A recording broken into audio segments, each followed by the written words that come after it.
Muy bien, ya estamos, me parece, Estamos. 19, Ya, 12. creo. Sí, ¿no? Sí, ya el resto van a ir siendo. Bien. A ver qué les parece. Entonces, buenas noches con todos. El día de hoy, miércoles 28 de abril, tenemos el tema titulado Miastenia ocular y síndromes miasténicos, a cargo del doctor Andrés Castaño Parra, médico neurólogo especialista en neurooftalmología de Colombia.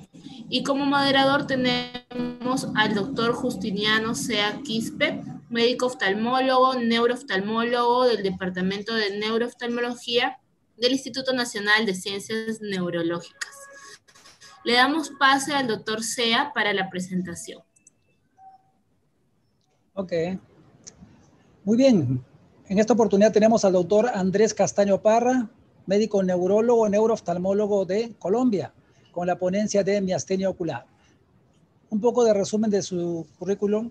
Es posgrado de Neurología Clínica en la Universidad de Antioquia, Medellín, 2006. Su especialidad en neurooftalmología en la Universidad de Chile, Santiago de Chile, 2014. Miembro del Club Latinoamericano de Neurooftalmología, CLAN. Miembro de la Sociedad de Colombia de Neurooftalmología, Fundación Iberoamericana de Neurotología, la FINO. Muy bien. Es todo suyo, doctor Andrés Castaño, para su ponencia. Puede compartir pantalla. Perfecto, muchas gracias. Bueno, esperemos que...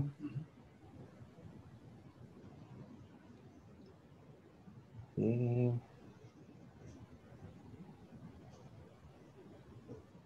voy a ocultar, por favor, esto.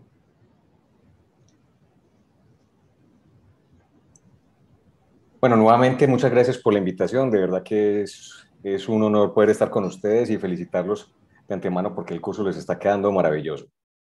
El día de hoy vamos a hablar de miastenia ocular y síndromes miasteniformes. Entonces, esto es un mundo muy amplio, pero quiero que vamos como discutiendo como los casos que en el día a día podamos tener. Piensen ustedes en una consulta de ustedes habitualmente, cualquier día, en una consulta de oftalmo, de oculoplástica, y esto es supremamente frecuente. Doctor, se me caen los párpados. Y una de las preguntas que uno hace como médico es, ¿es peor en la tarde? Sí, doctor. Vengo para que por favor me opere. Miremos estos tres casos reales. La primera es de 41, una paciente de 41 años con una tosis que tiene 10 días. Realmente es una tosis muy leve, no tiene ni diplopia ni otras quejas adicionales, solo la debilidad en los párpados. Este segundo caso es de una señora de 55 años con una tosis desde hace 20 años. Es un escenario clínico completamente diferente. Y esta otra señora del área rural de 65 años con una tosis que lleva aproximadamente la mitad de su vida y que llega en estas condiciones. Entonces, quiero que miremos estos tres escenarios y vamos a ir discutiendo poco a poco qué vamos a hacer con un paciente que tenga una tosis de origen neurológico.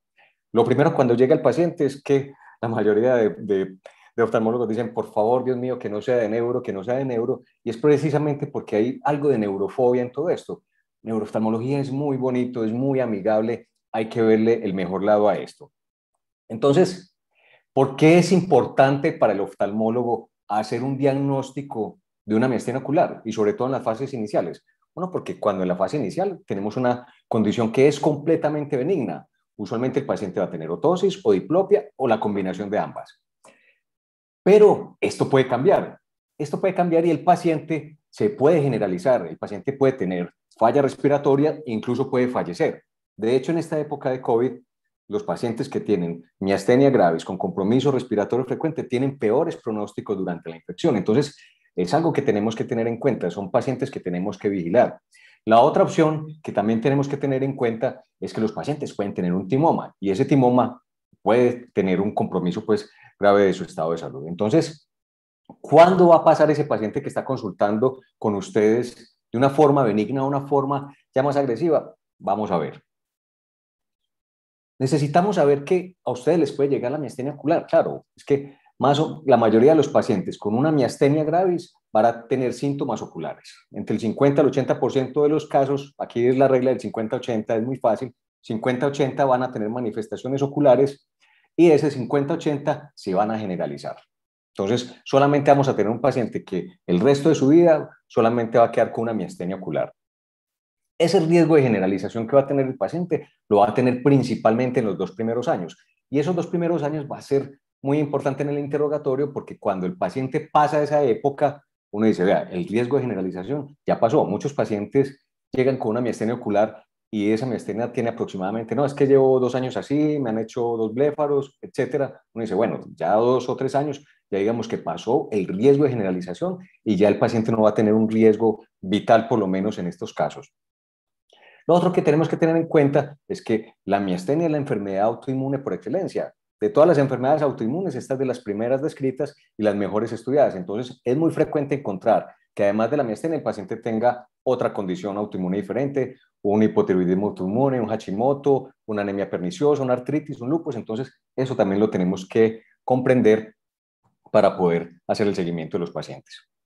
El timoma, como les decía, es una condición grave, pero afortunadamente es poco frecuente. Entonces, esas son las condiciones que tenemos que vigilar en esa parte inicial.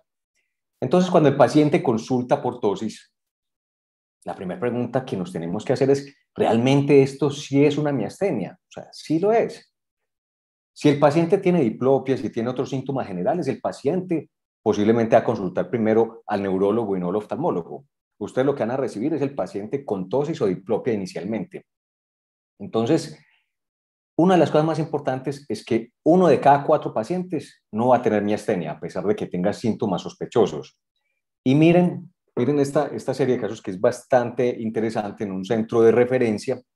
Nos dicen, vea todas las condiciones en estos 193 pacientes, toda esta cantidad de pacientes que tenían errores diagnósticos, ¿qué otras opciones tenían entre las posibilidades? Tenían parálisis de tercero, de cuarto, de sexto, tenían esclerosis múltiple, tenían enfermedad de Graves, tenían otras condiciones. Entonces, no todos los pacientes van a tener miastenia y obviamente pues es importante tener un diagnóstico claro para los tratamientos. Una de las cosas que también se sobrediagnostica es la fatiga. Entonces, el paciente tiene un poquito de tosis y tiene un poquito de fatiga, ya, es miastenia generalizado, pero es una forma leve. Recordemos que hay otras cosas que generan fatiga, la depresión, la apnea del sueño, medicamentos, el desacondicionamiento, y no necesariamente es una fatiga patológica. La fatiga que nos hace poner en alarma que esa miastenia ocular se está generalizando es la fatiga que impide al paciente hacer sus labores cotidianas. Doctor, yo podía trabajar, ya me tengo que acostar, ya tengo que dejar de hacer lo que estoy haciendo, ya me canso, ya no puedo hacer ejercicio, etc. Esa fatiga es patológica. Por lo demás, lo otro es una sensación de debilidad que no es patológica como tal. Van a ver que la mayoría de los pacientes, no, es que doctor, estoy peor en las tardes. Sí, claro, es que la miastenia es peor en las tardes, pero tenemos que tener en cuenta que hay muchos pacientes con tosis de otro tipo, por ejemplo, una tosis aponeurótica, que en la tarde, con la fatiga, con el estrés del día, etcétera, van a tener un poco más de tosis que en la mañana. Solo veamos cómo son las fotos en la noche y cómo es una fiesta en la noche y cómo es, por ejemplo, en la madrugada. Son condiciones completamente diferentes y este tipo de tosis, pues, tiene una explicación que es muy clara. Entonces, miremos ahora sí un caso que es típico. Esta mujer de 28 años, con 1 año de tosis, que es usualmente en las tardes, con diplopia desde hace 6 meses, este sería un caso típico. ¿Esta paciente tiene una miastenia ocular? Claro que sí. O sea, es un caso altamente sospechoso. Es mujer, es joven, tiene la tosis fluctuante, más en las tardes y tiene diplopia. Entonces, ustedes a esta paciente le pedirían anticuerpos contra los receptores de acetilcolina, le pedirían electromiografía. ¿Qué más estudios le harían? ¿O le empezarían el tratamiento inmediatamente? Miremos. Cuando vamos a hacer el diagnóstico, partamos de la clínica, porque la clínica va a ser supremamente importante. Muchas veces los exámenes de laboratorio se equivocan y nosotros tenemos que hacer el juicio diagnóstico. Entonces, tenemos pruebas, tenemos el test del hielo, tenemos pruebas en las que vamos a buscar fatigar el músculo y vamos a tener pruebas en las que necesitamos es que el músculo descanse. Vamos a tener las test de fatiga, vamos a tener varios test de reposo. Comencemos por el test del hielo. El test de hielo es bueno, bonito y barato. Y el test del hielo es tan bueno que la sensibilidad y la especificidad es casi la misma que de la electromiografía de fibra única. O sea que ustedes tienen en el consultorio una prueba altamente eficaz en el diagnóstico de miastenia. No es una especificidad 100%, de hecho, Algunos pacientes con parálisis de tercer nervio y otras causas pueden tener la prueba positiva, pero en un escenario clínico compatible, esto es altamente útil para el diagnóstico. Entonces tenemos una prueba que es del 80, una sensibilidad del 85 y una especificidad del 96%. Ponemos al paciente, recordemos que es una prueba que va a ser útil principalmente para la tosis. Rara vez las oculoparesias mejoran con test de hielo, pero está descrito, he tenido algunos pacientes que la diplopia mejora con el test de hielo, pero es una prueba que es principalmente para la tosis. Ponemos las gafas que siempre se ponen después de las facos que se mantienen en la nevera, son súper útiles en estos casos, se deja aproximadamente 5 minutos y wow, el paciente debe mejorar la tosis. ¿Cuánto debe mejorar la tosis? Por lo menos 2 milímetros para considerar la prueba positiva. Entonces, un test de hielo con una mejoría de la tosis de 2 milímetros va a ser una prueba positiva y nos va a ayudar a hacer el diagnóstico. Este es el signo de la cortina, consiste en elevar el párpado que está con tosis. Miremos acá. Y el ojo contralateral, por ley de Hering, va a bajar, que es lo que estamos viendo acá. El signo de la cortina es bastante útil también. Aquí vemos el resalto de Cogan. El resalto de Cogan, miren que cuando el paciente mira hacia abajo, lo dejamos un momento hacia abajo, y el mirar hacia arriba va a tener como esta sacudida de los párpados. Ese es el resalto de Cogan y también es bastante específico para miastenia. Otra situación que es muy importante explorar es que si hay debilidad del elevador del párpado, vamos a encontrar que también hay debilidad de los orbiculares. Entonces siempre tenemos que explorar cómo está si hay paresia de los orbiculares o no, que también va a ser bastante útil. Otro de los signos que van a ser importantes en estos casos es decirle al paciente que mire hacia arriba, que sostenga la mirada el mayor rato que pueda y vamos a ver cómo los párpados van cayendo. Esta aparición de tosis cuando tenemos una supraversión sostenida se llama el signo de Simpson, es súper fácil de recordar así y también va a ser bastante útil clínicamente para el diagnóstico de miastenia ocular. Recordemos que todo lo que estamos hablando es de miastenia ocular, no estamos hablando de miastenia generalizada, porque cuando la miastenia generalizada, digamos que ya tenemos otros signos o síntomas y el enfoque con el tratamiento y con el pronóstico es diferente cuando es una forma ocular pura, como estamos viendo en este caso. Todas estas pruebas clínicas se hacen en el consultorio. Siempre busco esta prueba, el signo de la mirada furtiva o PIC, que es como aparecen en los textos, siempre la busco, que consiste en que el paciente cierre de los ojos un poco, no muy duro, en realidad pues, lo que se exige es que sea un poco apretados y después de 30 segundos uno debe empezar a ver que el paciente empieza a verse la esclera, más o menos así. Entonces, esta prueba que, como les digo, pues siempre la busco, pero realmente muy rara vez la encuentro, tiene solo una sensibilidad del 12%, pero cuando aparece la especificidad es del 100%. Entonces, es algo súper útil, todo lo pueden hacer en el consultorio y ustedes pueden hacer el diagnóstico de manera temprana. Muchas veces no vamos a ver el paciente con todos los signos clínicos. Por ejemplo, si ustedes ven el paciente en horas de la mañana, una consulta a las 7, 8 de la mañana, el paciente puede que no tenga ninguna sintomatología. Estos pacientes que se quejan de una cantidad de síntomas y cosas que no podemos cuantificar, pero que tenemos una fuerte sospecha de miastenia, a veces el test de neostigmina nos va a ayudar. Este es un caso que es bastante obvio. Miren, por ejemplo, hay una pareja de orbiculares impresionante. Miren la tosis que tiene el señor. Nosotros no tenemos el test de hidrofonio porque es difícil de conseguir, es poco frecuente pues, conseguirlo en nuestro medio, pero tenemos neostigmina. La neostigmina está en casi todos los quirófanos y es una prueba que es supremamente útil porque primero es intramuscular. El test de tensilón es intravenoso, dura 10 minutos nada más. Aquí tenemos respuestas prolongadas entre 30 minutos y 3 horas, entonces va a ser una prueba bastante útil y que nos va a permitir ver la respuesta de los ojos durante mucho rato. Entonces va a ser bastante útil en el diagnóstico en estos casos. Necesitamos suspender el mestinón desde el día anterior, estar en la sala, usualmente yo lo hago en la sala de recuperación de los quirófanos, requiere monitoreo de signos vitales, siempre se atropiniza antes de la prueba y la dosis sería más o menos 3 ampollas intramuscular en deltoides y observamos. Usualmente les tomo fotos al principio de la prueba, a los 30 minutos, a la hora, y según el caso, pues les digo que esperen hasta 3 horas para ver todo el seguimiento fotográfico de estos pacientes. Entonces, vamos a tener respuestas en los primeros 30 minutos y si mejora como en este caso, miren que este señor quedó así. O sea, mejoró muchísimo con esta prueba. Entonces, es una prueba muchísimo más segura que el test de neostimina, del test de tensilón, perdón. Entonces, es otra herramienta que ustedes pueden utilizar. Como les digo, la neostimina siempre va a estar en los quirófanos, entonces es súper fácil.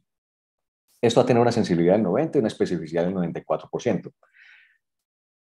Aquí tenemos una gran conclusión, que no vamos a tener una prueba que va a ser 100% diagnóstica. Tenemos que utilizar varias pruebas. Necesitamos un adecuado interrogatorio, hacer todas las pruebas clínicas y en ocasiones apoyarnos en ayudas diagnósticas. En esta primera parte, entonces, lo que tenemos que las pruebas que más nos van a servir va a ser el test del reposo, el test de la mirada furtiva y el test del hielo. Y la neostimina la vamos a dejar para los casos atípicos. Puede ocurrir, como les decía, en los pacientes que siempre consultan en la mañana o que son síntomas muy leves, que uno le dice, no le encuentro nada. Díganle al paciente que se tome selfies. Todo el mundo se toma fotos. Todo el mundo se toma fotos por cualquier cosa. En este caso hay que decirle al paciente, tómese fotos. Miren, por ejemplo, en este caso, miren cómo empieza la serie de fotos de la paciente y miren por allá, después del día 24, cómo la paciente presenta la esotropia, cómo se ve la tosis, cómo se ve todo esto. Entonces, eso nos sirve, sobre todo cuando los pacientes tenemos síntomas que no podemos documentar.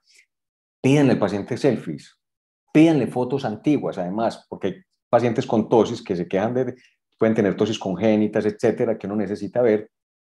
Pero en estos casos que tenemos síntomas fluctuantes, las fotos son súper útiles. Las selfies nos van a servir en pacientes que tienen trastornos intermitentes como tosis, como trastornos oculomotores, o por ejemplo en la cefalea tipo clúster, que el paciente dice que el ojo se le pone rojo, pequeño, con miosis, también en estos casos son muy útiles.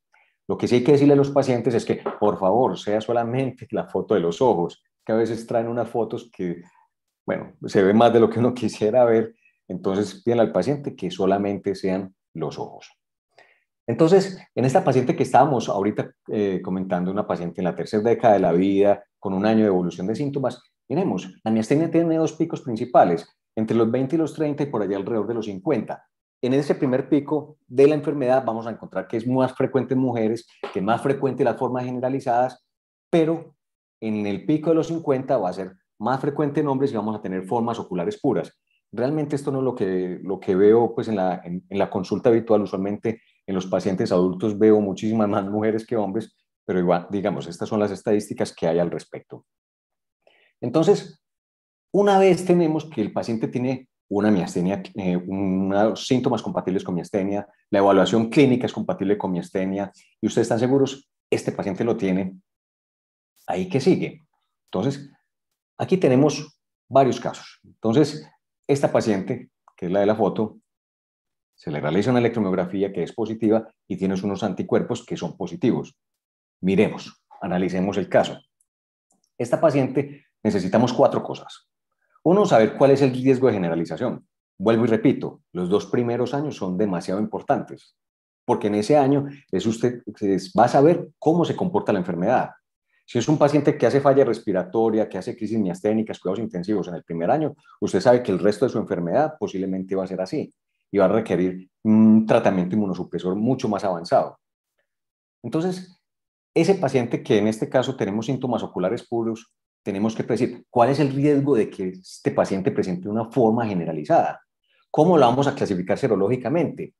Este paciente tendrá timoma. En todos los pacientes tenemos que buscarlo, a pesar de que sea infrecuente, tenemos que descartar las comorbilidades autoinmunes e iniciar el tratamiento. Con los anticuerpos, digamos que es bastante importante porque yo recuerdo cuando estaba en residencia que los profes me decían, no, pero ¿para qué le va a pedir anticuerpos a una miastenia ocular? Pues primero en esa época era más, no quiero decir cuándo, pero era muy difícil pedir los anticuerpos. Y segundo, porque en las formas oculares la sensibilidad de la prueba es del 50%, es una moneda al aire. Es muy importante que la pidamos siempre. Los anticuerpos son de mucha utilidad. Hay 4 tipos de receptores que van a estar involucrados en la miastenia. Aquí estamos hablando de miastenia generalizada. Los anticuerpos antirreceptores de acetilcolina van a ser casi el 80% de nuestros casos, e incluyendo las formas oculares, el anti-MuSK, que este tipo de anticuerpos es bastante raro en formas oculares puras.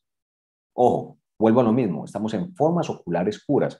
En las formas generalizadas es la segunda en frecuencia, luego de las miastenias seronegativas para receptores de acetilcolina. Los otros anticuerpos que son contra la proteína 4 de la lipoproteína, que es el anti-LRP4 y anti-AGRIN, van a ser formas de más difícil diagnóstico en nuestros medios. Hablo de la forma serológica. Creo que es algo común en Latinoamérica, la dificultad en el acceso a estos anticuerpos que son muchas veces de investigación, pero por lo menos en nuestro medio los receptores de acetilcolina sí los pedimos con frecuencia. Esta imagen es súper importante. ¿Por qué? Aquí miren la cantidad.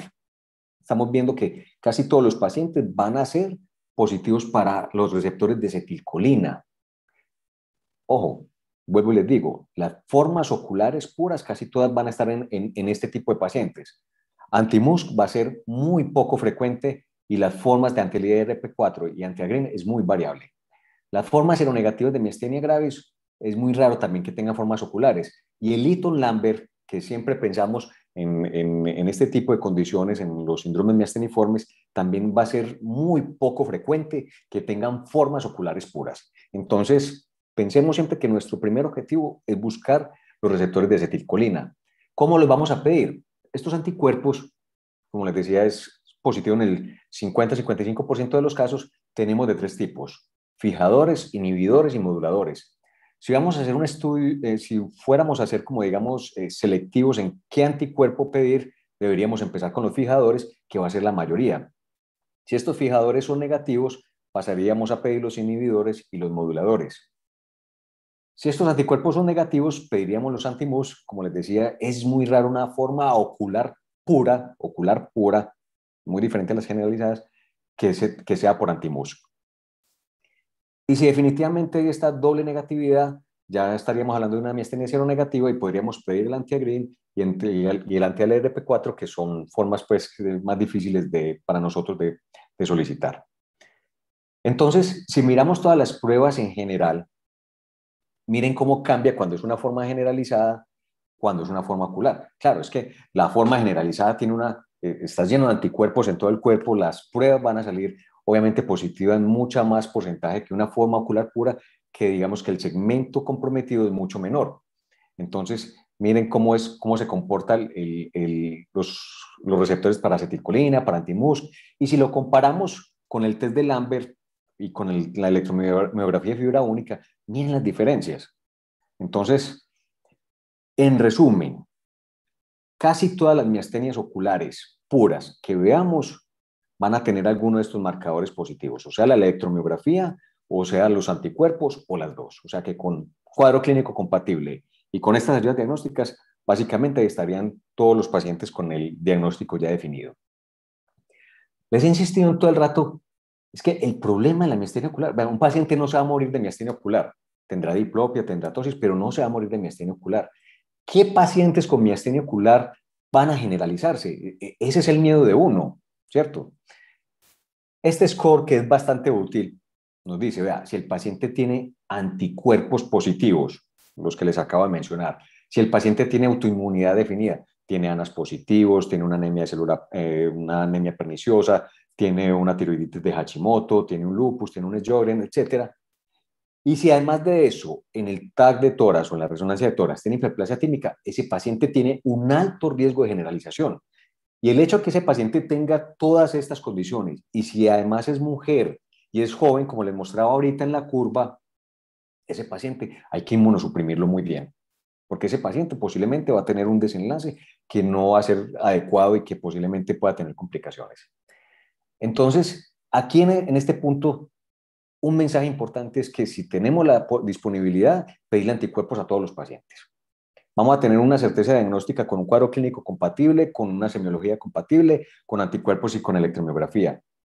Hay muchos pacientes que no van a necesitar la electromiografía, sí, de acuerdo, pero los anticuerpos sí serían bastante útiles, sobre todo porque nos van a permitir definir cuáles pacientes se van a generalizar. Y lo segundo, los pacientes que tienen una sospecha de timoma, ese tipo de pacientes casi todos van a tener anticuerpos positivos. Entonces, miren lo importante que es esta prueba. La paciente que les mencionaba ahorita va a necesitar timectomía. Buena pregunta. Miren, esta paciente en su forma ocular pura, no. Si ustedes ven en la literatura, son reportes de casos, digamos que no es la recomendación habitual. Todos los pacientes con miastenia ocular tenemos que buscar timoma, claro, es uno de nuestros objetivos, así sea el 4% de los casos. Si hay timoma, siempre hay que hacer timectomía.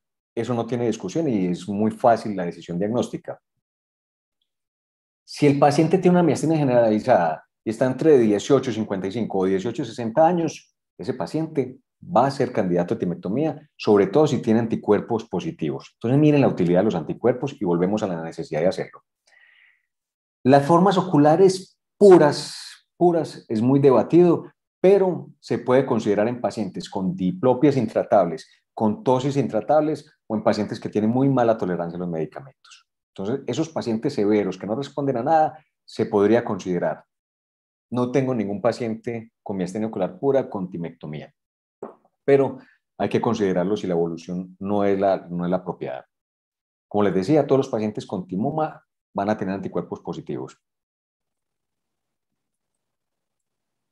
Entonces, con todo esto que hemos hablado en este rato, no tenemos excusa para no clasificar a los pacientes. Nuestra paciente de 20 y tantos años, la que mencionábamos ahorita, la tenemos que clasificar. Entonces vamos a decir, es una miastenia ocular pura, de inicio temprano, que es antes de los 50 años, que es cero positiva y sin timoma. Ya con eso usted tiene un panorama de lo que espera de esa paciente. Usted sabe que esa paciente que tiene ahí tiene alto riesgo de generalización, que tiene anticuerpos positivos, que posiblemente puede responder a timectomía en caso de que se generalice y que va a responder bien a la inmunosupresión. Los pacientes con anti-MuSK no responden muy bien a los esteroides, no responden muy bien a la timectomía y en estos pacientes es mejor utilizar otras formas de inmunosupresión. Entonces, muy bien. Tenemos diagnóstico, tenemos estratificación serológica, sabemos que se puede generalizar, todavía no hay ningún síntoma de generalización. ¿Cómo vamos a tratarla? Miren, la Sociedad Europea de Neurología en el 2014 tiene estas guías que son específicas para miastenia ocular. Excelente, súper claras, súper didácticas. Y le dicen a uno, vea, empiece con piridostigmina. Y si el paciente no mejora, empiece y avance en el tratamiento y utilice esteroides. Estas guías de Neurology, que es de este año, que son guías americanas, pero es multicéntrico, a pesar de que es para miastenia generalizada, tiene su aparte de miastenia ocular y nos dicen varias cosas. El mestinón, lo que nos dice estas guías es que podemos utilizar el mestinón, pero tenemos que tener también en cuenta el uso concomitante con esteroides. Hablemos un poco del mestinón. El mestinón, bueno, afortunadamente es de fácil acceso. Usualmente empezamos con dosis bajas, empezamos con media tableta 3 veces al día, sobre todo para ir titulando los eventos adversos. Recuerden, están ante una miastenia ocular. El paciente no se va a morir por eso. O sea, pueden ir titulando las dosis lentamente. Y vamos a ir aumentando las dosis progresivamente hasta lo que el paciente pueda tolerar, que es alrededor de 300-360 miligramos por día. Y pasa con mucha frecuencia que los pacientes se toman el mestinón media hora antes de acostarse o incluso en el momento de acostarse. ¿Para qué se toman el mestinón para dormir? Entonces, es muy importante que ustedes le hagan un horario personalizado a los pacientes. Todo el mundo dice, cada 8 horas, pues cada 8 horas para cada paciente puede ser variable, ¿cierto? Hay pacientes que se despiertan a las 4 de la mañana a trabajar o a las 3 y hay otros que se despiertan a las 8 de la mañana. Entonces, traten de utilizar las dosis en los momentos precisos del día. Y obviamente traten de que la última dosis sea 4, 5 o 6 horas antes de acostarse. Ya uno va viendo más o menos cuánto es el efecto de cada dosis en el paciente. Cuando el paciente está con mestinón, los vamos a dividir entre los pacientes que responden y no responden. Los no respondedores es donde tenemos que definir si vamos a utilizar esteroides o no. como les decía, la guía europea era un poco conservadora con esto. Yo realmente siempre he sido un poco conservador con el uso de esteroides obviamente por los eventos adversos. Soy consciente de que la piridoximina es un tratamiento sintomático, o sea, si al paciente le falta acetilcolina, lo que estamos resolviendo es mejorar la acetilcolina, pero no estamos resolviendo el problema de autoinmunidad. Entonces, los esteroides tienen su razón en que necesitamos modular la respuesta autoinmune, y sobre todo en los pacientes que tienen ese riesgo de generalización. Entonces, esteroides o no esteroides es la cuestión. Miren lo que dicen las guías. Para las formas generalizadas, obviamente todos necesitan esteroides.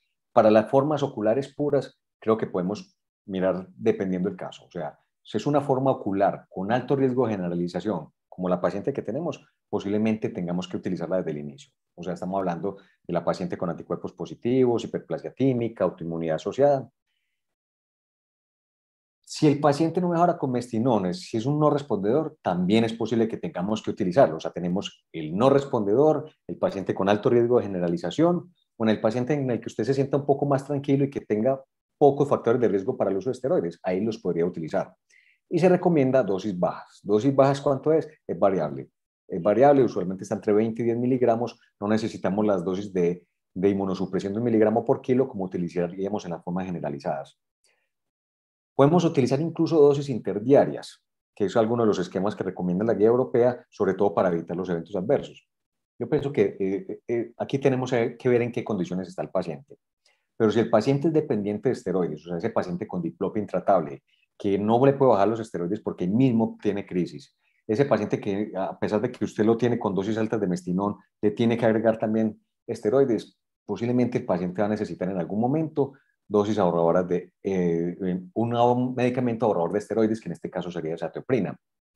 Usted le empieza la azatioprina al paciente y esto no va a ser efectivo inmediatamente. Vamos a tener un máximo de efectividad alrededor de los 6 meses. O sea que tenemos que ir pensando en qué momento vamos a utilizar la azatioprina porque sabemos que la respuesta va a ser tardía. Miremos este caso. Aquí la señora, bueno, está con el gorrito es porque está en cirugía y porque le está haciendo el test de neostigmina. Este es un caso bastante interesante. Miren, 55 años, llevaba desde los 30 y algo años con tosis. Ella dijo, al principio sí me cambiaba, se me subía, se me bajaba, pero llevo muchísimos años con los ojos así. El oculoplástico la vio, le pareció raro el caso y le remitió a un oftalmo. Realmente, bueno, voy a confesarlo, no me pareció una historia muy sospechosa de miastenia. El test de hielo fue negativo, las pruebas en el consultorio fueron negativas, no había una culoparesia importante. No fue el caso más típico de miastenia. Le pedí la electromiografía y los anticuerpos y, oh sorpresa, electromiografía positiva, con jitter prolongado, con bloqueos, que es bastante específico de miastenia, y anticuerpos positivos. O sea, yo ahí no tenía nada que discutir contra un diagnóstico de miastenia. ¿Qué es lo curioso de este caso? Estos casos de miastenia ocular fija son usualmente formas de miastenia de larga evolución. Y estas formas de larga evolución se asocian usualmente ya a atrofia de los músculos extraoculares. Ya van perdiendo las fluctuaciones con el tiempo y en algunos casos lo reportan asociado a antimusc. Entonces, en este caso, en que la paciente incluso, si los músculos están atrofiados, la respuesta al mestinón fue casi nula. Esta paciente estuvo 4 o 5 meses con mestinón y no tuvo ninguna respuesta. Entonces, este sería un caso ideal para la blefaroplastia, porque ya no tenemos una forma ni que se va a generalizar, que es una forma benigna y que solamente le está molestando los párpados. Entonces, estos son casos raros, pero los tenemos que tener en cuenta. Siempre preguntan, ¿la blefaroplastia en miastenia ocular sirve? Depende del caso. A ver, primero, no es terapia única. Siempre es útil como tratamiento coayudante. Lo segundo, en esos pacientes que tienen tantas fluctuaciones, que tienen tantos compromisos, así como el que les mostraba del test de neostigmina, ese tipo de pacientes posiblemente no se beneficien tanto. Hay que buscar que el paciente lleve estable alrededor de 6 meses y que esté bien con el tratamiento para definir una blefaroplastia como coayudante. Y la necesidad de repetir la blefaroplastia va a ser alrededor del 30-50% de los casos y eso hay que advertírselo al paciente. Entonces, ¿es útil? Sí, pero tenemos que seleccionar bien los pacientes. Las técnicas de blefaroplastia, obviamente, pues no es mi área, pero en lo que dice la literatura, pues es variable. Entonces, Tenemos diagnósticos diferenciales, claro. Miremos este tercer caso, es una mujer de 60 años con un hipotiroidismo. Miren el fenotipo de una apnea del sueño, mírenle la cara. En 2014 empezó con una tosis progresiva, visualmente no con muchas fluctuaciones, debilidad en cintura pélvica, después empezó con disfagia y le hicieron una electromiografía que fue sugestiva, pero en realidad cuando uno va a ver el reporte de la electromiografía no fue tan claro, o sea, fue un jitter ligeramente prolongado, no tenía bloqueos, tenía anticuerpos negativos. Sin embargo, los colegas neurólogos que la estaban viendo empezaron Mestinón, que obviamente pues es la manera de uno a veces de definir si hay respuesta o no. Logró hasta 300 miligramos sin mejoría, estuvo con prednisona sin mejoría. Miren el patrón de marcha de la señora. En neurología para nosotros es muy importante porque este patrón es un patrón muy miopático.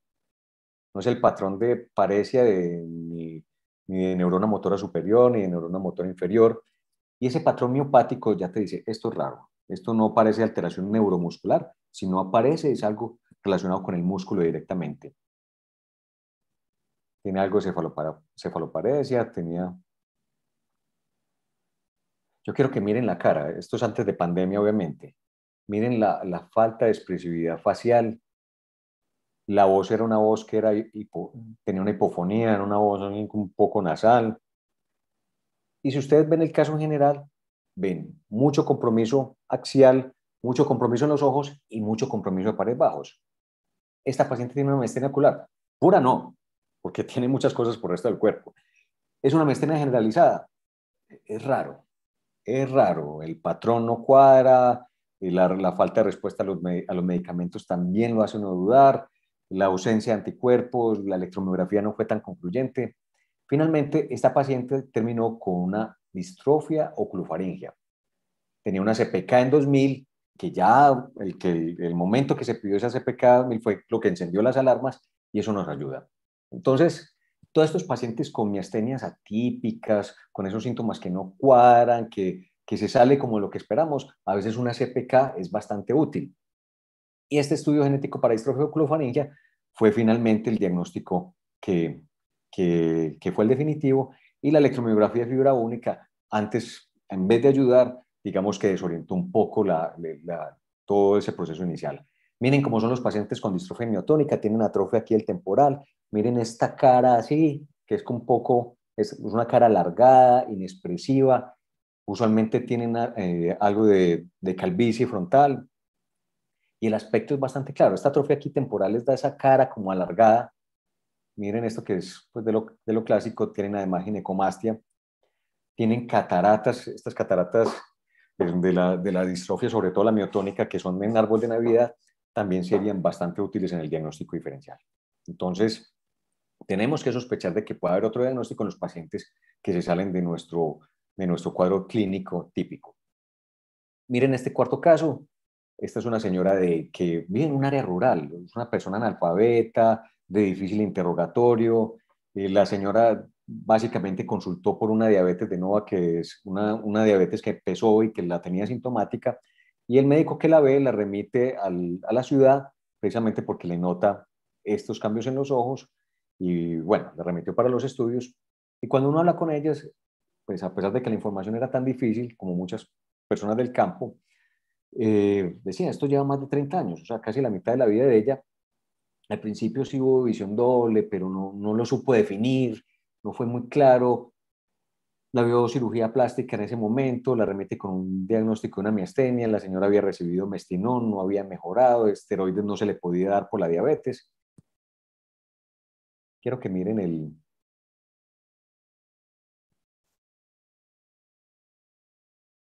no corre el video, pero esta señora estaba completamente oftalmoplégica. Lástima que no corre el video. Y miren lo curioso. Miren, la señora llegó con este microporo acá. Eso es supremamente bonito porque los pacientes miran así, y esto se llama la mirada del astrólogo. La mirada del astrólogo es que los pacientes con estas tosis tan avanzadas tienen una hendidura palpebral muy pequeña y para poder ver tienen que hacer esto. Entonces, esta postura del astrólogo es bastante útil en el diagnóstico.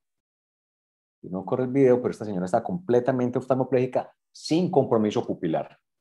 Las pupilas aquí son supremamente útiles porque nos ayudan a saber si hay una causa secundaria o no. Aquí esto es una oftalmoplegia completamente externa, sin un compromiso intrínseco asociado y que obviamente pues ya esto lleva mucho tiempo y no es una miastenia.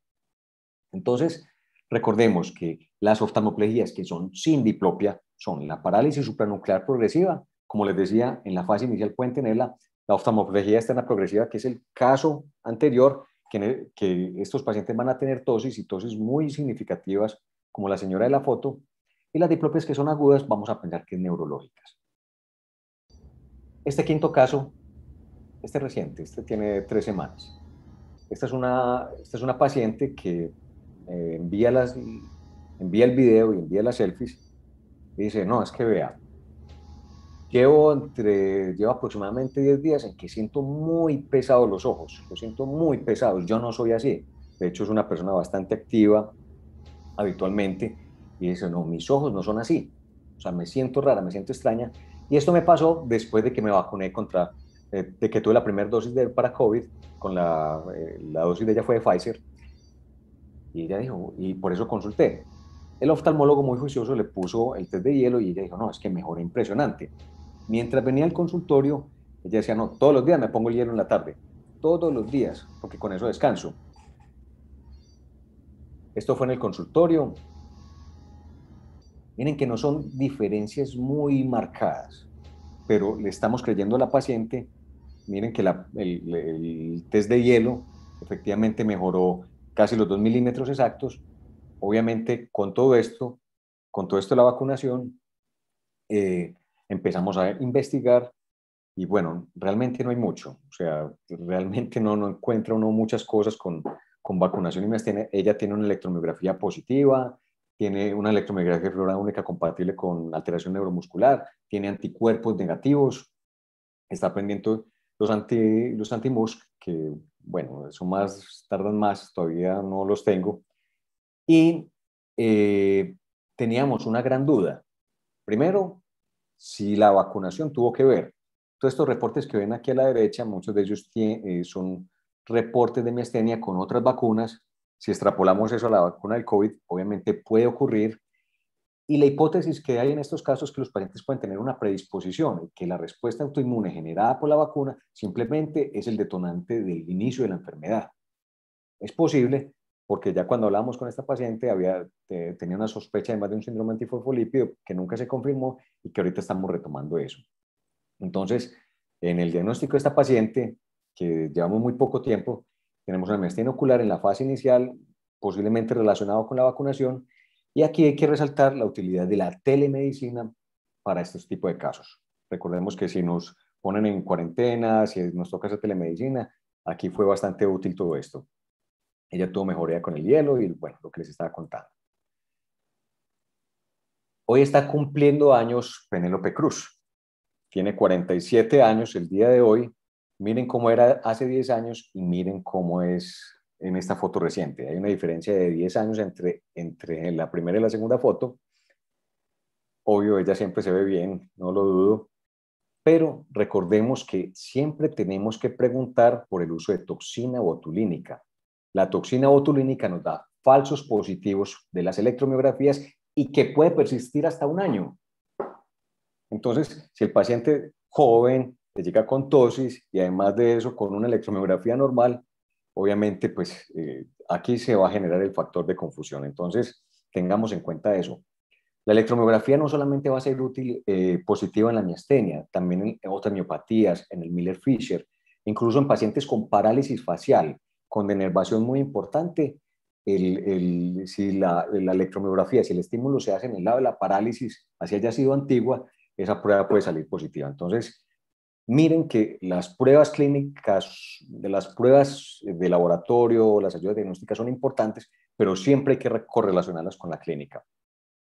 Entonces, siempre sospechemos que hay uso de Botox porque, yo no sé, las pacientes no niegan el Botox como si fuera pecado, pero aquí tenemos que tener un alto índice de sospecha. Recuerdo una anestesióloga que consultó por una diplopia y una tosis que se interpretó como una paresia de un tercer nervio, y cuando llegó, ¿toxina botulínica? No. ¿Toxina botulínica? No. Hasta que al final, señor, usted tuvo que haberse aplicado algo. Y efectivamente al final confesó y bueno, nos puso a sufrir a todos. Entonces, la idea que tenemos, las ideas que tenemos para llevar a casa primero es que el diagnóstico es fundamentalmente clínico. Recordemos que las ayudas diagnósticas se pueden equivocar o pueden ser negativas. Las pruebas clínicas que más nos van a servir son el test del hielo, el test del reposo, el test de la mirada furtiva, los anticuerpos antirreceptores de acetilcolina a todos. Recordemos que eso nos ayuda a predecir el riesgo de generalización. Nos ayuda además a saber si un paciente tiene una hiperplasia tímica y tiene anticuerpos positivos. Busquemos timoma porque todos los timomas tienen anticuerpos positivos. El lado contrario es que de todas las miastenias solamente el 4% tienen timoma. ¿El electrodiagnóstico es útil en seronegativos y diagnósticos dudosos? Sí, claro. Creo que usualmente hacemos más pruebas de las que deberíamos. La neostigmina la vamos a hacer en casos seleccionados. Recordemos que 1 de cada 4 miastenia va a tener otro diagnóstico diferente. Tengamos cuidado con los falsos positivos de la electromiografía. Y en la época de COVID estamos aprendiendo, estamos en el aprendizaje. Los pacientes con miastenia previa y que les da COVID tienen peores desenlaces, son pacientes que tienen más complicaciones y como les contaba ahorita el caso de la vacunación, también son casos que van apareciendo y bueno, finalmente vamos a ver en qué termina todo este aprendizaje. No lo puse acá, pero el Mestinon va a ser la piedra angular en el tratamiento, pero recordemos que tenemos que tener una baja sensibilidad o un bajo umbral, perdón, para utilizar los esteroides. Los esteroides en formas oculares severas, en pacientes con alto riesgo de generalización, en pacientes que, por ejemplo, no toleran bien el Mestinon, también va a ser bastante útil, o en pacientes que pues, no está contraindicado empezar el Mestinon y dosis bajas de esteroides, si es del caso. Como decía este autor, si el diagnóstico no es claro, no es irracional hacer un tratamiento de prueba con piriostigmina. Si el paciente mejora con el tratamiento, perfecto, estaríamos haciendo un diagnóstico en un paciente que inicialmente pudo haber tenido dificultades en las pruebas, en el examen clínico, etc. Entonces, podemos hacer una prueba con Mestinon, lo hago con frecuencia, y eso también nos ayudaría. Entonces, miremos que neurooftalmología no es una ciencia oculta, hay que mirarlo desde un punto de vista amigable. Y bueno, esto es todo lo que tenía para contarles de miastenia ocular y síndromes miasténicos. Muchas gracias. Excelente charla, doctor Castaño. Muchas gracias por su presentación. A ver, Claudia, si nos apoyas, hay preguntas en el... Bien. Felicitaciones, doctor Andrés, por su ponencia. Tiene bastantes felicitaciones en el chat y algunas preguntas. Una de ellas es del doctor Miguel Bayones, quien consulta cuál es la razón de la mejoría con el test de hielo. Mejora la velocidad de conducción. Al mejorar la velocidad de conducción, ¿qué pasa? Digamos, pasa también lo contrario. Por ejemplo, los pacientes con miastenia, así como pasa con esclerosis múltiple, cuando están con el calor, empeoran los síntomas. Entonces, a pesar de que esto no es un fenómeno de Bluetooth propiamente dicho, el test de hielo al disminuir la velocidad de conducción aumenta la disponibilidad de acetilcolina en la hendidura sináptica y mejoran los síntomas. Esto es una prueba transitoria. Hay que tener una precaución, doctor, que si la prueba la hacemos a menos de 22 grados, la prueba puede ser negativa porque estaríamos ya, digamos que inhibiendo cualquier respuesta en este punto. Entonces, no hay que excederse con la temperatura. Okay, ¿otras preguntas? Bien, doctor, gracias. También tenemos una pregunta del doctor Jorge Reyes, quien dice, ¿es posible encontrar anti-CB2, CMRP5 positivo en miastenia asociada a timoma? No sé. No sabría específicamente en esa situación, no tengo la respuesta. Tenemos otra pregunta. ¿Qué tipo de anestesia deben recibir los pacientes con miastenia gravis?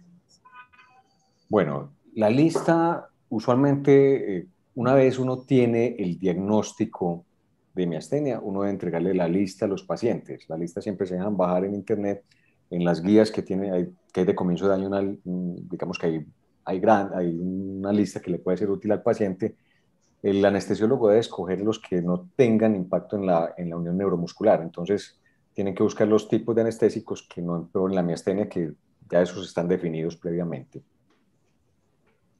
Sí, así es. Casualmente, eso se tiene que pasar al anestesiólogo. Solamente el paciente debe decir su diagnóstico, que es miasténico, y el anestesiólogo sabe qué cosa colocar. Bien, gracias. Tenemos otra, bueno, el doctor Jesús Efrén indica que quisiera que le repitiera cuánto tiempo tenemos que esperar para que no dé falsas respuestas. No sé a qué ¿Estamos prueba hablando se de qué? refiere. No indica que... Ok. Falsas respuestas de qué prueba. ¿De qué prueba? Tendría que indicarlo. Sí, no lo ha puesto. A ver, otra pregunta. Ah, ya. Aquí tenemos una pregunta del doctor Martín Flor, quien consulta sobre el tratamiento de miastenia refractaria al Bueno, tratamiento. estamos hablando de una forma ocular, ¿cierto? Ujú. Listo, Sí. porque si estamos hablando de generalizadas, tenemos varias opciones. O sea, si el paciente se generaliza, ya estamos en la época de los biológicos, en que el rituximab va a ser una excelente opción, sobre todo para el antimus. El eculizumab, sobre todo en los pacientes que tienen receptores positivos para acetilcolina. O sea, pero estaríamos hablando de formas generalizadas. Una forma ocular pura refractaria, ya digamos que es variado. O sea, los pacientes que tienen ese tipo de diplopias y tosis que no mejoran, se pueden beneficiar de timectomía. Puede que sí, o sea, son reportes de casos. De una inmunosupresión más avanzada, o sea, dosis altas de esteroides, azatioprina, hay que sopesar en un riesgo-beneficio de los pacientes, realmente. Pero, por ejemplo, usualmente suelen tener buena respuesta con esteroides y con azatioprina. Así es, quiero imaginarme que el diagnóstico está hecho, está redondeado el diagnóstico de miastenia ocular, porque si no se puede estar confundiendo con otro diagnóstico parecido, un pseudo miasténico. Tenemos otra pregunta de la doctora Ana Bautista, quien pregunta, ¿qué opina de la tendencia de algunos neurólogos de recomendar timectomía sin existir timoma? A ver, vuelvo y les digo, o sea, es muy diferente hablar de miastenia ocular pura a miastenia generalizada. O sea, si tenemos miastenia generalizada y el paciente está entre los 18 y los 55 o los 18 y los 60 años, posiblemente el paciente sea candidato a timectomía. Entonces, ese paciente que va a ser candidato a timectomía va a ser, digamos, muy importante, sobre todo si tiene anticuerpos positivos. Si el paciente tiene anticuerpos negativos, también se beneficia de timectomía. ¿Quiénes no se benefician de timectomía? Los antimus. Los antimus van a tener un perfil clínico un poco diferente. Van a ser usualmente mujeres, van a tener, como les decía, la parte ocular no es la predominante, la parte ocular es solamente el 4% de los casos, pero estos pacientes van a tener mucho compromiso facial, mucho compromiso vulvar, van a tener dificultades, disfagia, cambios en la voz, y este tipo de pacientes cumplirían con ese fenotipo. Es muy importante clasificarlo porque estos pacientes no van a tener buena respuesta al mestinón e incluso a los esteroides. Son pacientes en los que vos tenés que pensar en dosis avanzadas de inmunosupresión. Entonces, por ejemplo, los pacientes relacionados que la miastenia generalizada les ha empezado luego del COVID, muchos de ellos tienen este tipo de anticuerpos. El tiempo yo creo que nos aclarará un poco eso, pero timectomía para todos los generalizados. Para las formas oculares es muy debatido, pero se podría dejar en los pacientes que tengan formas severas oculares refractarias al tratamiento. Y hay que tener en cuenta algo. Usted le hace timectomía a un paciente y la mejoría no, el paciente cree que no, o sea, ya al mes ya estoy bien. La mejoría puede tardar hasta 10 años. Uno alcanza a ver el beneficio de la timectomía al año, más o menos. Uno alcanza a ver que el paciente va teniendo un menor requerimiento de dosis de esteroides, menor requerimiento de dosis de mestinón, pero la respuesta máxima en algunos pacientes puede ser hasta 10 años. Entonces no es una respuesta inmediata. Por eso la timectomía es una opción en pacientes jóvenes. En un paciente de más de 55, 60 años, el beneficio ya va siendo diferente. La técnica también varía. Antes se preferían técnicas agresivas, quitando hasta la grasa del pericardio, cirugías abiertas. Ahora con las técnicas endoscópicas que han avanzado bastante, también es una opción hacer este tipo de cirugías, sobre todo si son en centros de referencia. Pero que es diferente cuando encuentran timoma, ese sí se saca. No, Sí, ahí eso se sí, saca. ese sí no tiene duda, pues, ¿cierto? Ese Así sí. es. Ocular, todo se saca. Sí, y recordemos que el timo se vuelve pequeño con los años, o sea, en las personas de edad lo que vamos a encontrar es atrofia del timo, no hiperplasia tímica, entonces con los años va disminuyendo esa posibilidad, aunque el riesgo de timoma siempre aparece en todos los rangos de edad. Gracias, doctor, muy ¿Hay otra claro. pregunta? Sí. El doctor Isidro Junior pregunta, ¿qué tan frecuente se ve la pseudo-oftalmoplegia internuclear en los pacientes con miastenia? Pues yo diría que bastante frecuente, pero usualmente cuando hay el compromiso oculomotor uno ve el compromiso alternante, ve la tosis, los pacientes que se han comportado únicamente como parálisis internuclear pura, sin ningún otro hallazgo, son pocos, pero realmente es bajo el porcentaje. Hay Sí. pacientes muy raros, hay pacientes que uno, a veces son síntomas muy leves, que vos nunca le encontrás nada y en algún momento de la evolución de su enfermedad aparece la tosis. Entonces, hay pacientes, tengo una paciente con una colega que una diplopia que le cambiaba, pero nunca le encontramos nada en ninguna de las evaluaciones, pasó por estrabología, ortóptica, etcétera, etcétera, etcétera, etcétera, y por ahí al segundo, al tercer año apareció la tosis, después de muchísimo tiempo. Entonces, como decía el doctor Gleiser, cualquier oftalmoparesia sin dolor, sin compromiso pupilar, puede ser miastenia, ¿cierto? Más si estamos en un escenario clínico compatible. Entonces, la miastenia es la gran simuladora, gran simuladora, nos puede dar cualquier cosa. Sí, podría aprovechar de repente la pregunta acerca de lo que hicieron. Para la Claudia, ¿preguntaron la pseudo internuclear con miastenia, creo, o pseudo miasténico? ¿Cómo fue la pregunta? Fue con miastenia, doctor. ¿Miastenia con qué? Pseudo-oftalmoplegia. Pseudo oftalmoplegia. Con La miastenia. parálisis internuclear únicamente Ah, sin ningún otro hallazgo. Ajá, así es, así es. Creo que fue por ahí. Ajá. Un diferencial, ajá. creo que están preguntando. ¿Cómo diferenciar una internuclear de una pseudo que sea miasténico internuclear? Bueno, obviamente, pues en un paciente joven, una parálisis internuclear es esclerosis múltiple, están a demostrar lo contrario, sobre todo si es bilateral. Y en un paciente de edad, un paciente más de 50, 60 años con factores de riesgo vasculares, esa parálisis internuclear usualmente va a corresponder a enfermedad microvascular de tallo cerebral. El compromiso del fascículo longitudinal medial hay que buscarlo muy bien en la resonancia, porque si la resonancia no es de buena calidad, si es de estos resonadores antiguos, a veces la lesión puede pasar desapercibida.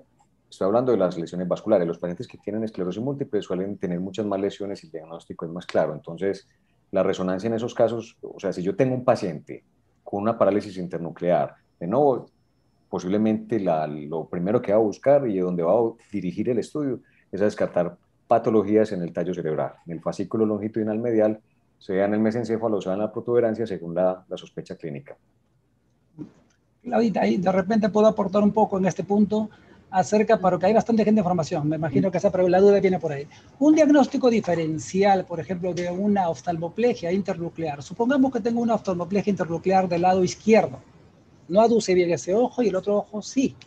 Y por ahí encuentran un pseudonistagmos de abducción en una oftalmoplegia internuclear, pero se puede encontrar un miasténico, una pseudonistagmos, que no es nistagmos, verdaderamente, pues mirada extrema quizás. Una manera de diferenciarlo es la convergencia. La convergencia en la oftalmoplegia internuclear va a existir. Si esa lesión del FLM es protuberancial, converge muy bien porque no hay problema mesencefálico. Mientras en un miasténico no va a converger. Esa es una forma. Otra forma de repente clínica, sin llegar a imágenes, podría diferenciar de otra manera aprovechando métodos neurotológicos. Por ejemplo, el Head Impulse Test. Con el Head Impulse Test, que es sacudir la cabeza en forma laterales horizontales, pero también existen verticales, como son LARP o RALP, que son canal anterior, canal posterior, haciendo en forma diagonales, son Head Impulse Test verticales. Un poquito más sofisticado esta técnica, quizás clínica, pero sin embargo, a los que conocemos la neurotología, lo podemos hacer. ¿Por qué? Porque el canal posterior pasa, por ejemplo, todas las vías vestibulares pasan por FLM, pero hay una diferencia. Por ejemplo, para lo que es canal horizontales, hay doble vías, aparte de FLM, Central Tegmental Tract. Mientras que en cambio, cuando queremos evaluar el canal anterior, tiene triple vía. Por eso no se va a alterar en Head Impulse T vertical. Porque tiene triple vía, FLM, Central Tegmental Tract y tiene brachium conjuntival. Mientras cuando tenemos, en cambio, el canal posterior, solamente pasa por un sitio nada más. Por eso el canal posterior pasa por el FLM. Entonces, si hago un Head Impulse test estimulando el posterior, si es oftalmoplegia internuclear izquierda, yo le hago por el canal posterior contralateral y si está alterado, corrige, es clínicamente positivo para un FLM. En caso del pseudo-oftalmoplegia por miastenia no tiene por qué ocurrir con el Head Impulse test vertical del canal posterior del lado contralateral al FLM alterado. Quizás la más fácil para todo el auditorio sea la convergencia. Pero hay varias formas de poder diferenciar clínicamente. Eso es para complementar, doctor, acerca de esto. ¿Y los acádicos? En relación a los acádicos, no sé, ¿quiere preguntar al doctor Castaño primero? Bueno, muchas veces la parálisis internuclear no es tan evidente al momento del seguimiento y los movimientos acádicos son los que darían el diagnóstico. Entonces, todo paciente con diplopia horizontal, sobre todo cuando es en visión cercana, es obligatorio hacerle los movimientos acádicos, porque uno puede que el seguimiento no vea la alteración, pero al hacer los movimientos acádicos uno vea que está la respuesta lenta. De hecho, muchos de estos pacientes con parálisis internuclear pueden tener eso como única alteración. Entonces, el subdiagnóstico de parálisis internuclear alcanza a ser alto, alcanza a ser del 30%, sobre todo en las fases de recuperación en esclerosis múltiple. Entonces, los acádicos es muy importante evaluarlos siempre, no solamente el seguimiento. Sí. Quizás para complementar, Ernesto, tu pregunta acerca del sacádico, ayuda para encontrar más una internuclear más que la miastenia. Lo hago de que ocurra esa lentitud de la aducción de este ojo internuclear y de que aparezca el nistagmus. Pero cuando me ayuda en un miasténico las sácadas, es sobre todo en otro tipo de patrón. Supongamos que me da una parálisis ocular y tenga un rango de movimiento que es corto, un rango de movimiento corto que excursiona el ojo. En ese rango de movimiento corto que mueve el ojo, aprovecho cómo está la velocidad sacádica. Por ejemplo, en un miasténico no es igual que una parálisis de nerviosa. La velocidad sacádica está alterada en una nerviosa. En la miastenia tiene muy buena velocidad al inicio, corre muy bien. Pero eso es bastante ojímetro, tener horas de vuelo para ver sácadas.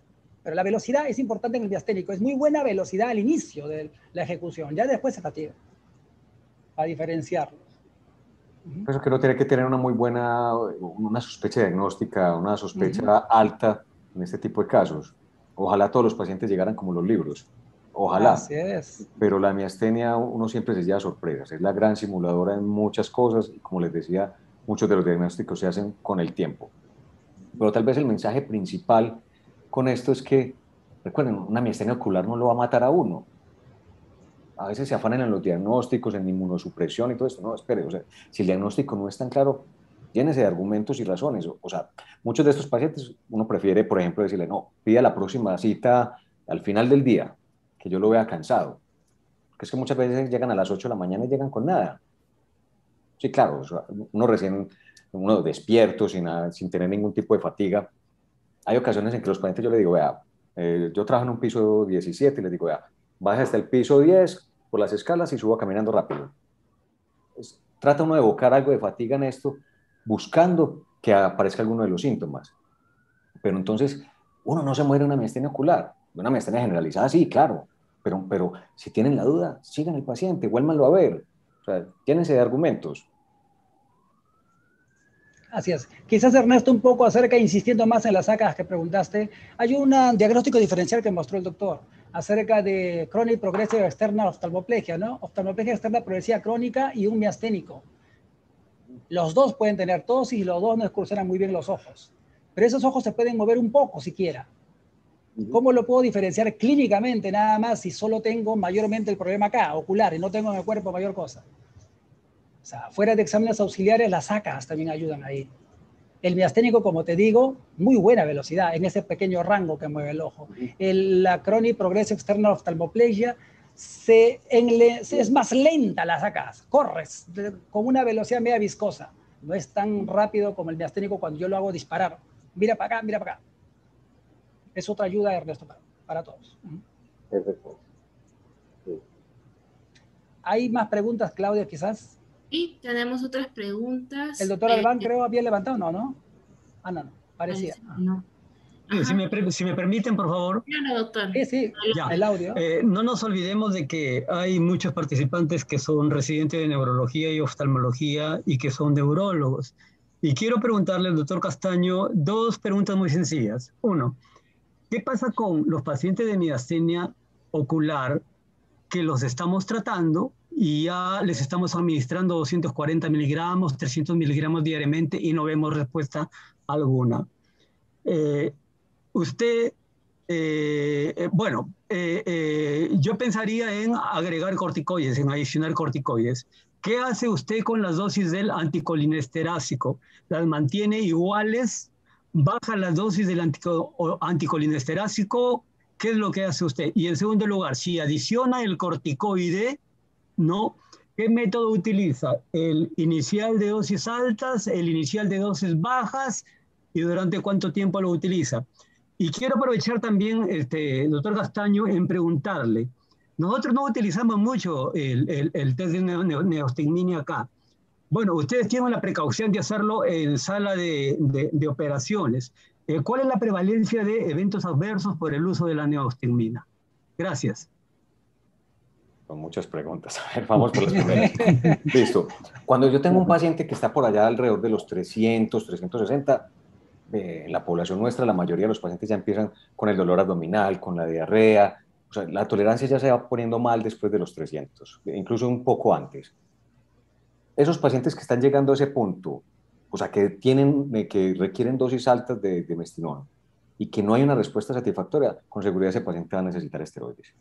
A los pacientes que son respondedores a mestinón, usualmente las respuestas son aceptables en ese rango de dosis.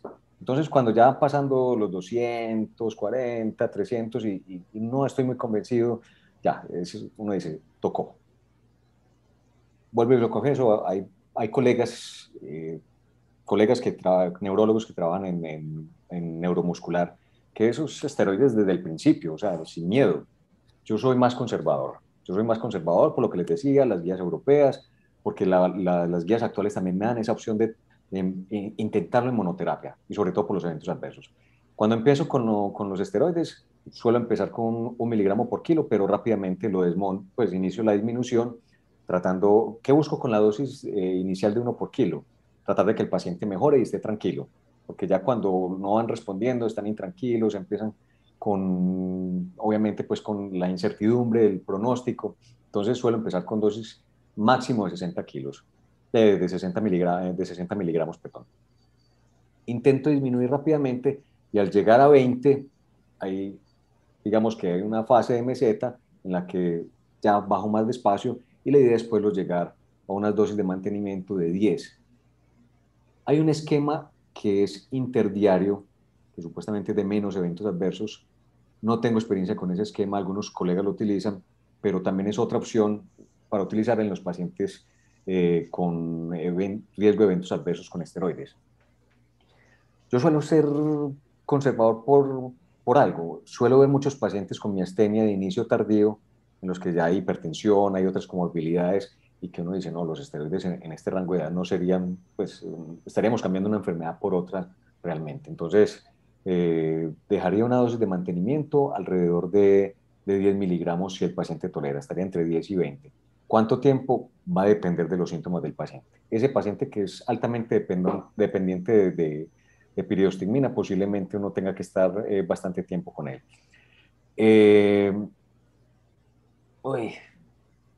No recuerdo la pregunta intermedia, recuerdo la última de del test de neostigmina. El test de neostigmina, a la dosis que está ahí, es una dosis, primero, muscular. Es una dosis muy baja que de pocos eventos adversos. Los eventos adversos con la prueba es menor del 2%. Entonces, por protocolo siempre hay que tenerlo monitorizado, sobre todo por la bradicardia. Entonces, si usted tiene un paciente, por ejemplo, con una arritmia, con un bloqueo, un paciente que ya tiene una cardiopatía previa, no, mejor no lo haga, mejor no lo haga. O sea, en un paciente que tenga un corazón estructuralmente sano, que no tenga riesgo de complicaciones de esto, posiblemente sí sea seguro. Las complicaciones son menores del 2% y sobre todo porque les digo, es una dosis muy baja y es intramuscular, no es venosa como se utilizan en muchos procesos anestésicos. Otra situación a tener en cuenta en esto es que son más frecuentes los eventos adversos con el test de Tensilon porque es venoso. Es venoso, entonces era más frecuente ver en los reportes, si ustedes se ponen a ver los reportes antiguos del test de Tensilon, había bloqueos, había paro, entonces obviamente era una situación diferente. El test de neostigmina es bastante seguro, es fácil de hacer y me gusta mucho, a ver, no es para todos los pacientes, para los pacientes que tienen dudas, me gusta mucho es porque la respuesta dura en el tiempo. Entonces, con el test de Tensilon, que yo creo que en mi vida me tocó 2 veces de residente en neurología, era algo súper rápido. O sea, el paciente mejoraba mucho, pero a los 10 minutos ya la respuesta se perdía.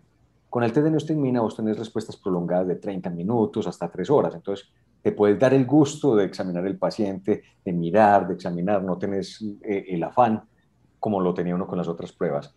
Y se me olvidó la pregunta intermedia, si me la recuerdan, por favor. Que...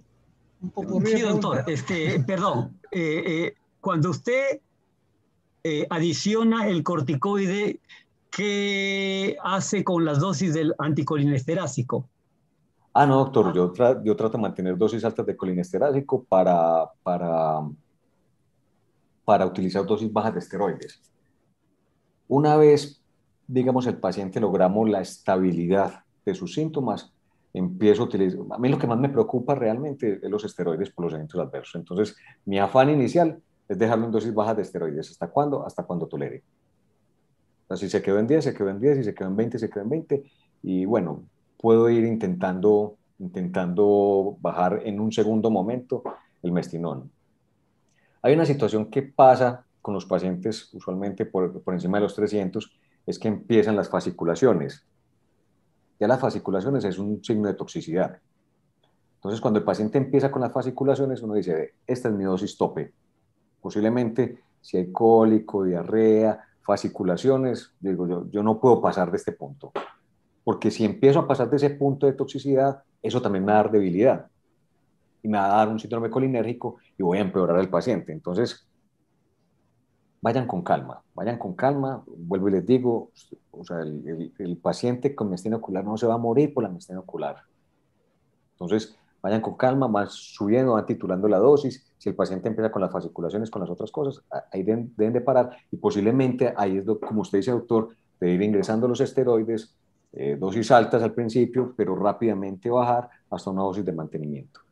La evolución en el tiempo te va mostrando cómo vas modificando la enfermedad, la evolución de la enfermedad.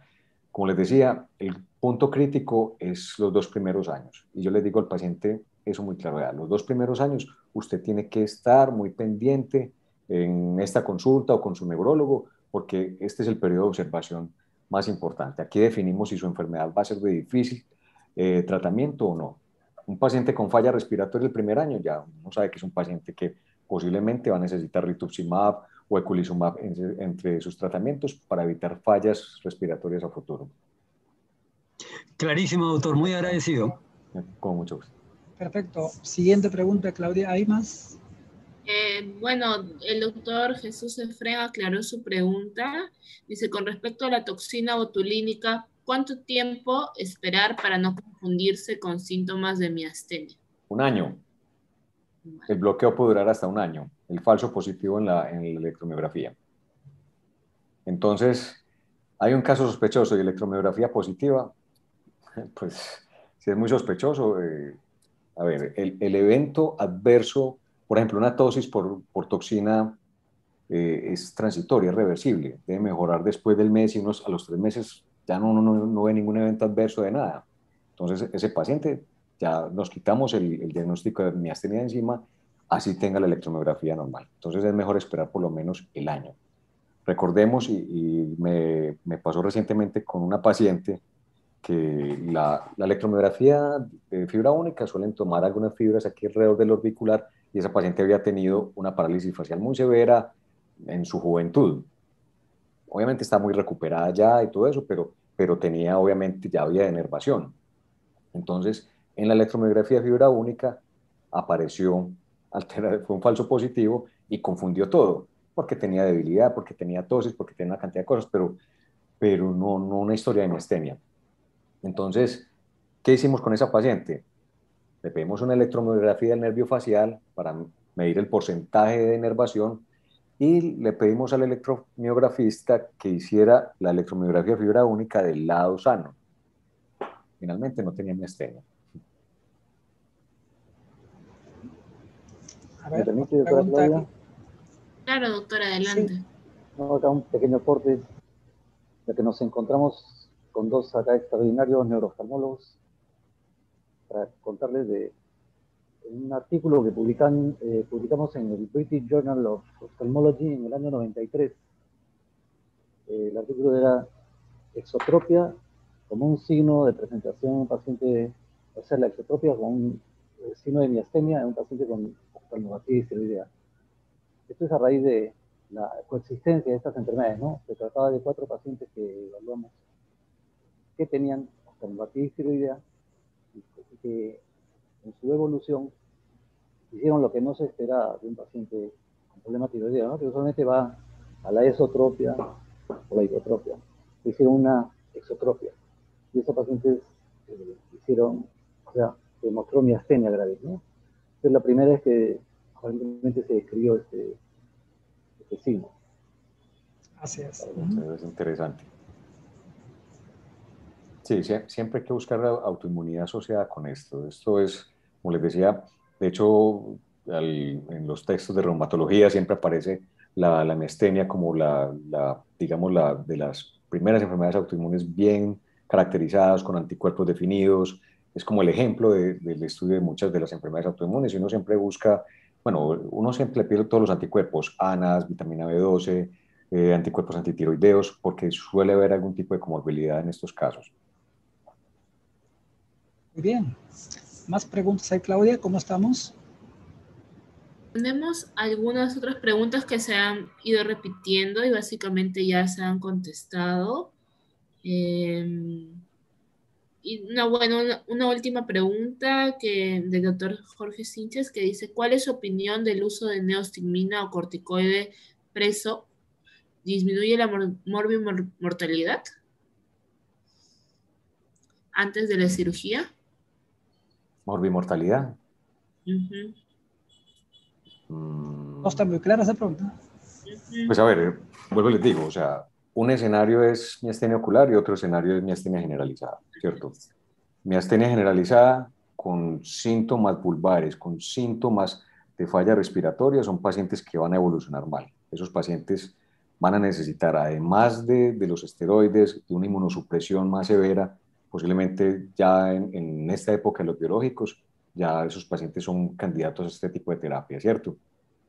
Las formas oculares realmente no generan morbimortalidad, a no ser que se generalicen luego. Entonces, en su forma ocular pura, realmente no. La gran duda con la forma ocular es si los esteroides previenen la generalización o no, que todavía no hay mucho consenso con esto, a pesar de que hay unos RTCs de pocos pacientes que dicen que pudiera servir, pero no es claro, es controvertido. Creo que no hay pregunta más, Claudia, ¿o sí? Ya no tenemos más preguntas. Bueno, muy bien. Excelente su charla, doctor Castaño. Excelente. Muchas gracias por acompañarnos en esta charla. Excelente. Gracias a ustedes. Dejaré algunas inquietudes aquí para comentarles, doctor Andrés.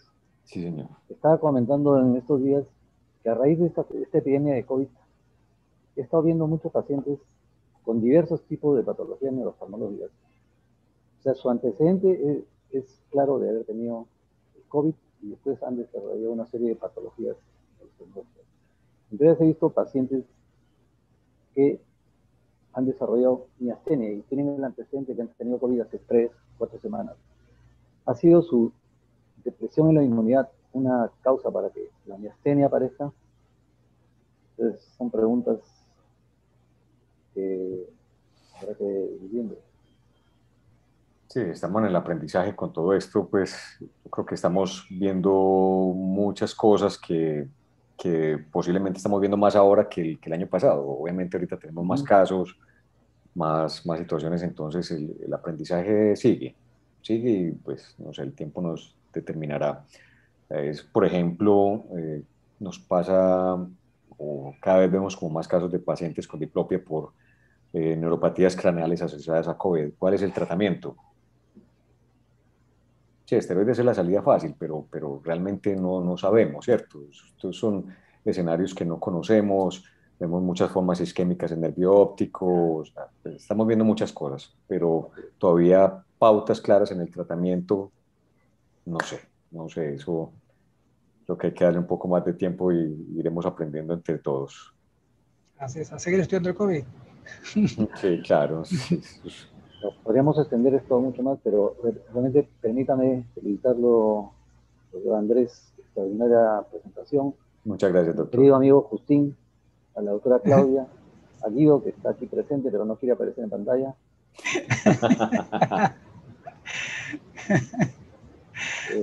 Felizmente estas conferencias quedan grabadas para que se puedan revisar y mantenerlos siempre... Al doctor Muro también, saludos, doctor Ernesto. Al doctor Pedro Muro. Claro. Por supuesto que ve muchas tosis. Ahí tiene para mandarle todas las cirugías que no son al doctor Pedro, que no son las tosis que no son miasténicas para que las haga. Extraordinario cirujano plástico, doctor Andrés. Okay, ya lo conocerá cuando venga a Perú. Espero que sí. Muchas gracias, doctor.